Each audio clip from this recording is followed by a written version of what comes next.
Dans le vignoble d'Hérissé, la Chambre d'agriculture a organisé sa première randonnée apprenante sur le thème viticulture et biodiversité. Équipés de leurs chapeaux et de bottes de marche, 55 professionnels membres de différents réseaux ont pu échanger sur leurs pratiques environnementales durant un parcours de 4,5 km.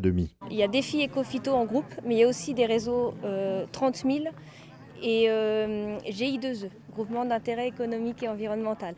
Tout ça, c'est des dispositifs de la loi Écophyto, dont l'objectif est de diminuer les intrants et partager sur leurs techniques et leurs pratiques pour arriver à diminuer ces intrants. Les années comme cette année, on peut diminuer les intrants facilement de 60 à 70%. Elle avait envie d'allier ces deux passions qui sont le côté technique et puis elle aime marcher, plutôt qu'en salle où on discute pendant 1 kilomètre avec quelqu'un qu'on ne connaît pas. Et je pense que c'est là l'idée de sa randonnée. Malgré son côté champêtre, ce rendez-vous reste avant tout technique.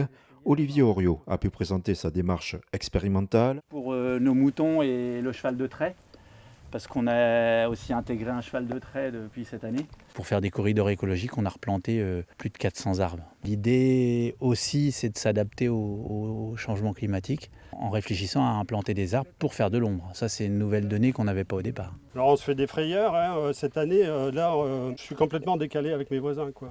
Mais on l'explique un peu par le fait que là où on a découvert, en fait, les sols se réchauffent beaucoup moins vite. Il y a un volet restitution des recherches, montrer ce qui marche pas pour éviter que les autres fassent les mêmes erreurs.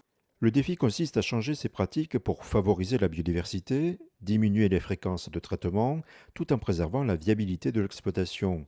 Johan Brouillard constate les effets positifs de ces démarches. L'alouette Lulu, à la linotte mélodieuse que vous rencontrez régulièrement quand vous travaillez dans les vignes. Et donc avec ce qui vient d'être fait, les choses ne pourront que s'améliorer avec le développement des haies. Ça sera des supports de nidification. Les oiseaux insectivores, par exemple, vont permettre de mener une lutte biologique contre des insectes qui pourraient être néfastes à la production du raisin. Les environnementalistes sont acceptés et travaillent main dans la main avec le monde du champagne. À la préservation de la biodiversité s'ajoute un nouveau défi, celui du réchauffement climatique. Johan Brouillard constate le déplacement des espèces du sud vers le nord.